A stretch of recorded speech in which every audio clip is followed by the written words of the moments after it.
8월 14일 성령 강림 후 10번째 주일을 우리가 보내고 있습니다. 성령 강림 10번째 주일을 맞는 여러분 모두에게 성령님께서 주시는 큰 위로가 함께 하시기를 바랍니다. 구약 성경 안에 들어있는 39권의 낫권 책 중에 그 책 이름이 노래 같자 가로 끝나는 책이 2권이 있습니다. 하나는 남녀의 사랑의 기쁨을 노래한 아가라고 하는 책입니다. 다른 하나는 예루살렘의 멸망, 유대 나라의 멸망, 그리고 예루살렘 성전의 파괴, 이런 것을 체험하고 애통해하는 5편의 시를 모은 애가라고 하는 책이 또 있습니다. 아가는 사랑의 기쁨을 노래하고 애가는 국가의 멸망의 슬픔을 노래합니다. 아가는 히브리 말로 노래 중에 노래라고 이렇게 되어 있습니다. 번역판에 따라서는 솔로몬의 가장 아름다운 노래라고 번역하기도 합니다. 한문권에서는 우아하다라고 할 때 쓰는 아름다울 아자를 써서 아가라고 이렇게 번역을 합니다. 애가는 히브리어로는 어떤 비탄의 감탄사 에이카라고 하는, 에이카하고 우리 애가하고 발음이 비슷한 것은 우연입니다. 히브리어 에이카는 슬퍼라 하는 그런 말입니다. 오늘의 성서정과 시편 80편과 이사야서 5장은 하나님과 그가 선택하신 백성 이스라엘 사이에 즐거운 사랑의 노래가 줄곧 사랑의 노래로 이어지지 않는 그와 같은 현상을 보여줍니다. 사랑하는 연인들 사이에, 하나님과 이스라엘 사이에 긴장이 조성이 되더니 곧바로 연인들이 서로 상처를 입고 한쪽이 다른 한쪽을 떠나거나 한쪽이 다른 한쪽을 버리는 지경에까지 이르는 과정을 여러분께서는 아마 성경을 봉독하실 때, 읽으실 때 보셨을 줄 압니다. 이스라엘 백성을 버리시는 하나님, 그리고 하나님을 떠나는 이스라엘, 이 두 양상을 오늘의 본문에서 보실 수가 있습니다. 이러한 결별 과정에서 사랑의 노래가 슬픈 노래로, 아가가 애가로 바뀌는 것을 보실 수가 있습니다. 우리가 생각해 보는 것은 왜 결별했는가? 먼저 시편에서 그리고 이어서 이사야에서 확인해 보도록 하겠습니다. 시편 80편, 아가가 애가로 바뀌는 까닭이 잠시 나옵니다.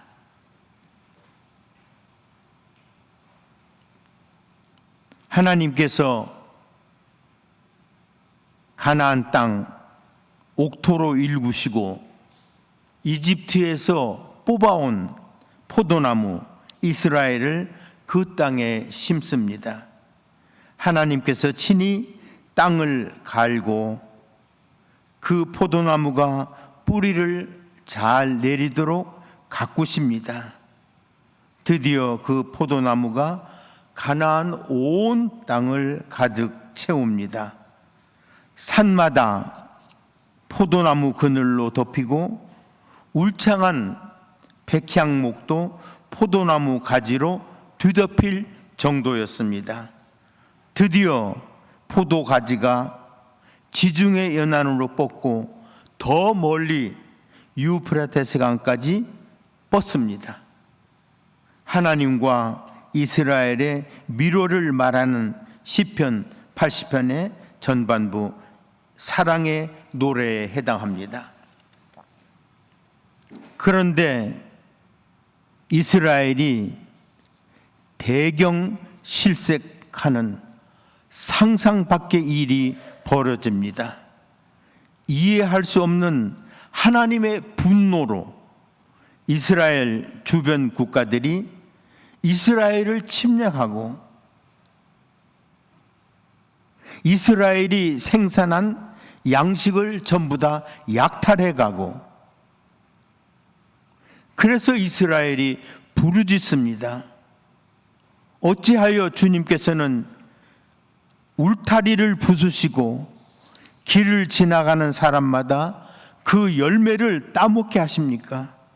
멧돼지들이 숲에서 나와서 마구 먹고 들짐승들이 그것을 먹어 치우게 하십니까? 아가 사랑의 노래가 슬픈 노래 애가로 넘어가는 장면입니다.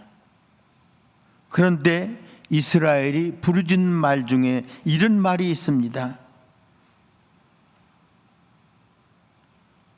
하나님의 진노가 어디에서 비롯되었는지를 이스라엘 스스로가 고백하는 장면이 나옵니다.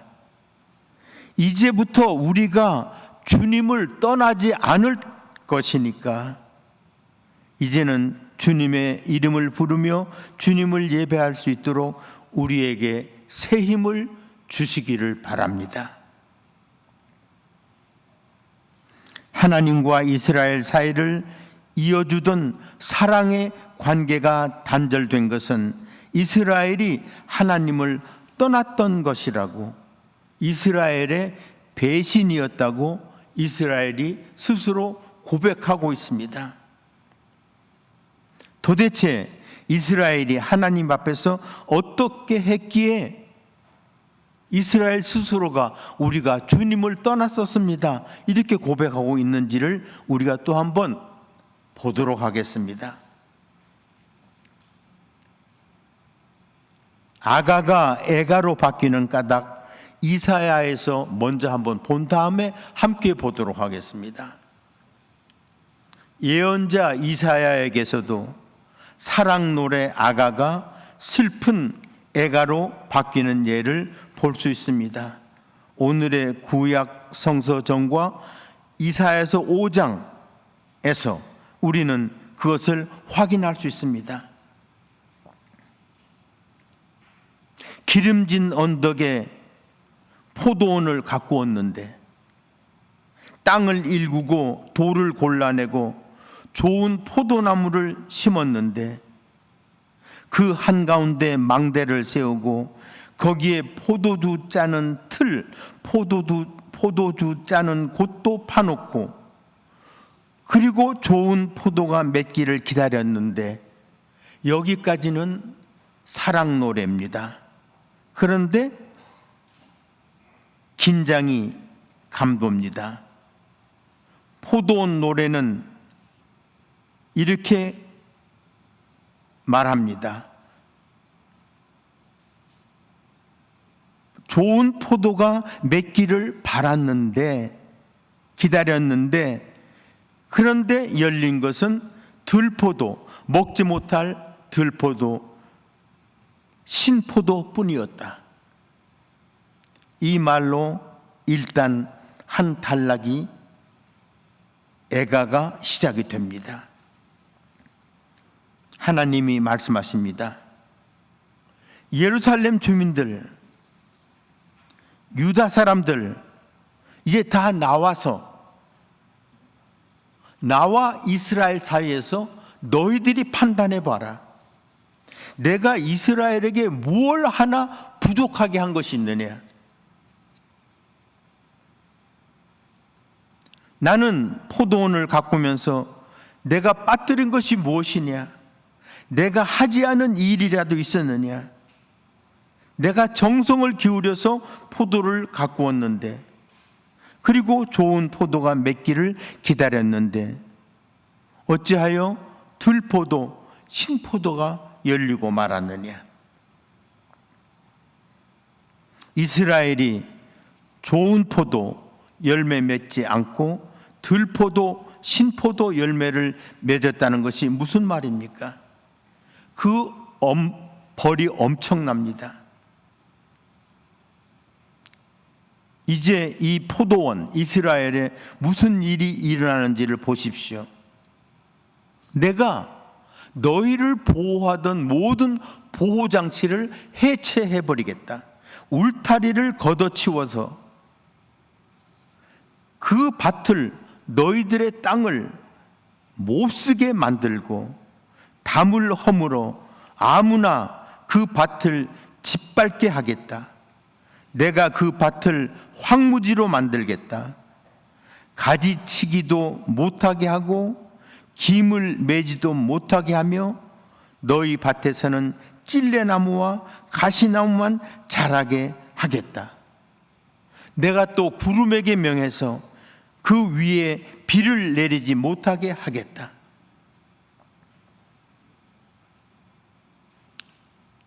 시편과 이사야에서 우리는 같은 사랑의 노래가 탄식, 애가로 바뀌는 예를 잠깐 보았습니다.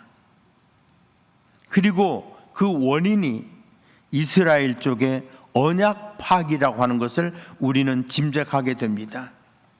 이스라엘이 주님을 떠났다는 것과 주님께서 그렇게 지극정성 가꾸셨는데도 이스라엘이 쓸모없는 들포도 신포도를 맺었다는 것이 무슨 말입니까?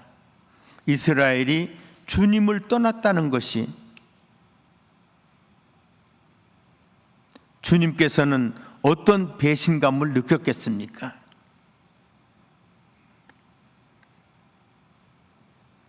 하나님과 이스라엘 사이에 맺은 언약의 파기를 우리는 생각하게 됩니다. 한 4가지로 우리가 정리를 해볼 수 있습니다.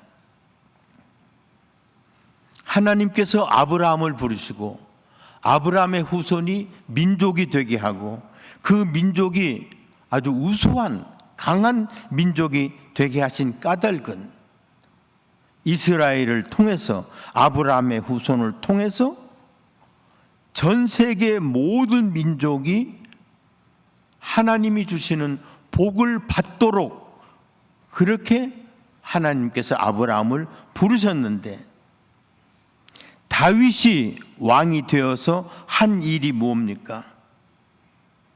다윗은 블레셋, 모압, 소바, 아람, 에돔, 암몬 주변의 여러 나라들입니다. 이러한 나라들을 침략을 했습니다. 다윗의 무모한 정복 전쟁은 젊은이들을 전쟁터로 내모는 국가 폭력을 저지른 겁니다. 그리고 아브라함의 후손 덕을 보아서 복을 받아야 할 블레셋, 모압, 소바, 아람, 에돔, 암몬 이러한 나라들이 정복을 당하고 다윗 제국의 합방이 되는 수모를 당하면서 너로 말미암아, 내 후손으로 말미암아 주변 여러 나라들이 복을 받게 된다라고 하는, 그래서 너를 선택하고 불렀다고 하는 이와 같은 아브라함과 하나님이 맺은 계약이, 언약이 다윗에게 와서 파기돼 버리고 맙니다. 그의 아들 솔로몬은 어떠합니까? 다윗 왕정 40여 년은 전쟁으로 얼룩진 시기였습니다. 그러나 솔로몬 40년 통치에서는 한 번도 전쟁이 없었습니다. 솔로몬은 아버지 다윗의 왕위를 물려받은 다음에 그 재위 기간 전쟁을 벌이지는 않았지만 피정복 국가에게 막대한 조공을 요청을 했습니다. 주변에 이러한 나라들이 조공을 바쳐야만 했습니다. 뿐만 아니라 이스라엘 백성에게도 감당하기 어려운 무거운 세금을 부과했습니다. 그리고 솔로몬은 토목공사, 대대적인 토목공사를 시작을 했고 왕궁, 성전 완공, 궁전 완공, 그리고 지방마다 변방마다 요새를 세우고 성읍들을 건설하는 이와 같은 일에 백성을 동원을 했습니다. 토목공사에 강제로 동원된 백성이나 노예 신분으로 부역에 징집된 비이스라엘 족속 사이에 다윗과 솔로몬에 대한 원성이 치솟고 후일 솔로몬 사후에 왕국이 남북으로 갈라져 남유다와 북이스라엘로 분단되는 그와 같은 이유가 바로 솔로몬의 과도한 토목공사와 강제 노역이었습니다. 이 무렵에 또 부자 계급이 등장합니다. 토지와 가옥을 독점하는 그와 같은 부자 계급입니다. 희년법에 따르면 모든 백성은 동일하게 재산을 분배받아서 살다가 또 50년이 되어서 빈부격차가 심하면 다시 재산을 재분배하는 이와 같은 희년법이 있었음에도 불구하고 부자들이 등장하는데 이사야 5장 8절 한 구절이 어떠했는가 하는 것을 잘 보여줍니다. 부자들에게 이사야가 하는 말입니다. 너희가 더 차지할 곳이 없을 때까지 집에 집을 더하여 짓고 밭에 밭을 늘려나가 땅 한가운데서 마치 홀로 살려고 하는 것처럼 하였으니 너희에게 재앙이 닥친다. 많은 집들이 반드시 황폐해지고 아무리 크고 좋은 집들이라도 텅 빈 흉가가 되어서 사람 하나 거기에 살지 않게 될 것이다. 이상 네 가지가 선택된 백성, 언약 백성의 언약 파기의 대표적 사례라고 볼 수가 있습니다. 선택된 백성과 우두머리 종족, 이스라엘은 선택되었으면 우리가 가장 강력한 종족, 우두머리 종족이 되어야 된다고 하는 그와 같은 어떤 생각을 했던 것 같습니다. 좋게 생각해서라도 아브라함의 언약, 아브라함의 후손이 전 세계 모든 민족에게 하나님의 복을 전달하기 위해서라도 선택된 백성은 가장 우수한 종족, 우두머리 종족이 되어야 된다고 하는 그와 같은 강박관념이 있었던 것 같습니다. 그런데 랍비들은 이스라엘에게 회당에서 경고를 해왔습니다. 이미 최근에 고인이 된 영국 태생의 유대인 랍비 중에 요나단 삭스라고 하는 그와 같은 랍비가 있는데요.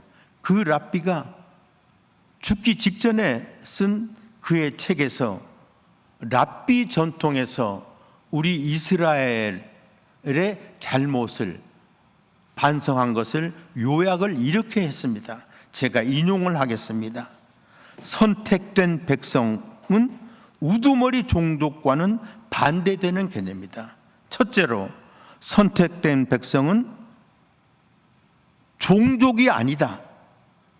언약을 맺은 사람들이다.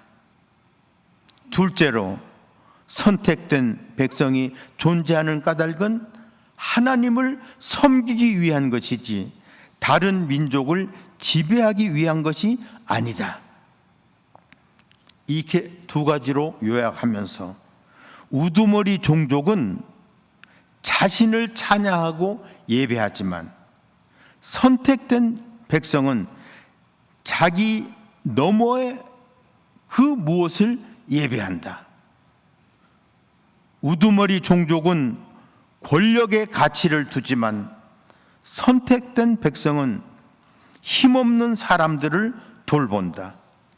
우두머리 종족은 자신들에게 권리가 있다고 믿는다. 그러나 선택된 백성은 자신들에게 책임이 있다는 사실만 안다. 우두머리 종족의 핵심적 미덕은 교만, 명예, 명성이지만 선택된 백성의 핵심적 미덕은 겸손이다. 우두머리 종족은 기념비적인 건축물을 세우고 승리의 비문들을 만들고 자기 영광을 드러내는 문학을 만들었지만 선택된 백성, 이스라엘 백성은 역사상 독특하게 거의 끊어진 적이 없는 자기 비판의 문학, 히브리 성경을 만들어냈다.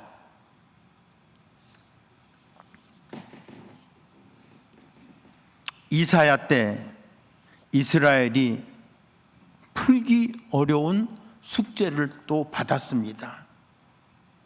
아브라함 때는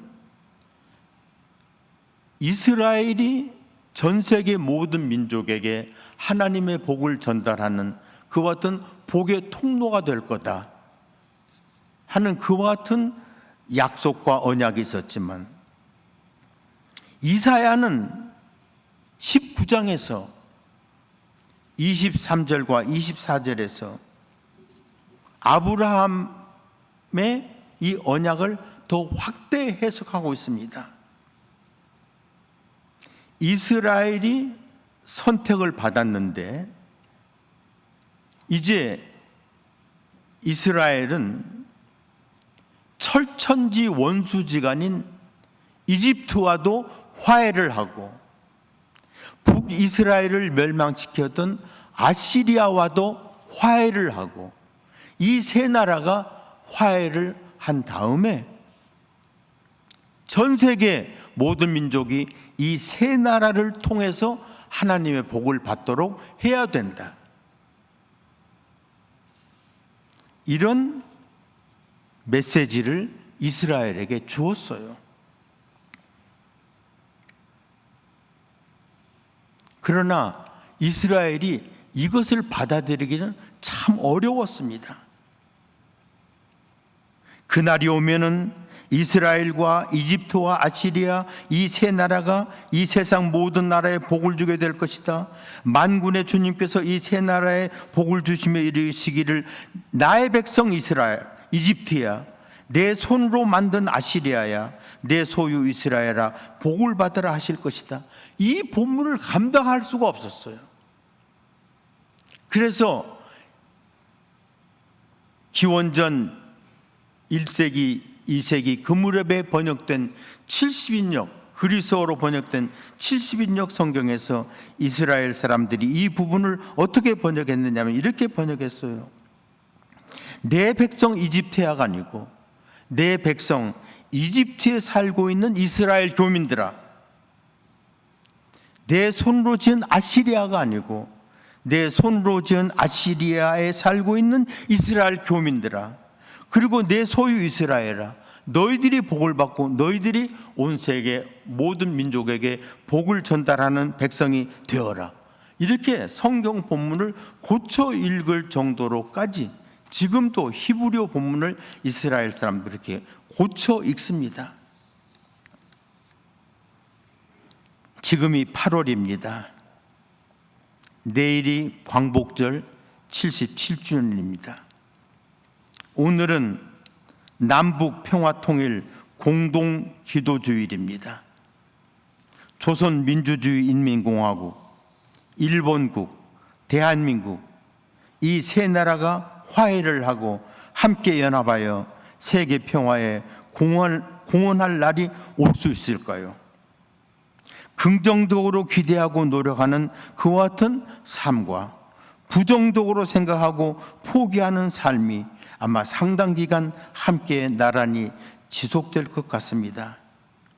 이 세 나라가 제각기 자기가 선택된 백성이라고 주장하고 동시에 자기가 최강의 우두머리 종족이 될 것을 희망한다면 이러한 희망과 확신을 조장하는 이념이나 종교는 혐오와 폭력을 합법화하는 가장 잔인한 집단이 될 것입니다. 오늘 성서정과 누가복음 12장에 나온 우리 주님의 말씀은 선택받은 교회 공동체의 사명 수행이 결코 쉽지만은 않다는 것을 예상하게 합니다. 나는 세상에다가 불을 지르러 왔다. 나는 세상에 평화를 주러 온 거 아니다. 나는 세상을 분열시키러 왔다. 이렇게 말씀하셨기 때문입니다. 오늘 성서정과 히브리서는 이 지구행성 도처에서 분열된 사회에서 사람들이 당하는 고통을 이미 암시하고 있습니다. 고문당하는 이들, 조롱받는 이들, 채찍질 당하는 이들, 결박당하는 이들, 감옥에 갇히는 이들, 돌로 맞아 처형되는 이들, 톱질당해 죽는 이들, 칼에 맞아 죽는 이들, 이러한 이들이 여전히 있는 혐오가 지배하는, 그것도 하나님의 이름으로 혐오하는, 성경을 들이대며 증오하고 믿음으로 심판하는 세상이 계속될 것을 예상하셨습니다. 어둡습니다. 바울은 고린도 교회 성도들에게 편지하면서 평화가 없고 분열된 사회에서 고통을 당하더라도 죽지 않고 살아남은 성도를 격려하고 있습니다.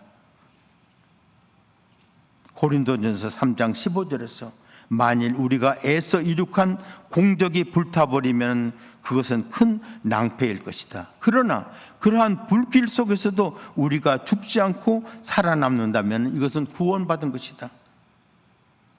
불타는 세상, 분열된 세상에서라도 살아남아서 인류가 함께 만들어가는 좋은 세상 만드는 일에 우리 모두가 참여할 수 있기를 바랍니다. 다 함께 침묵의 기도를 드리겠습니다.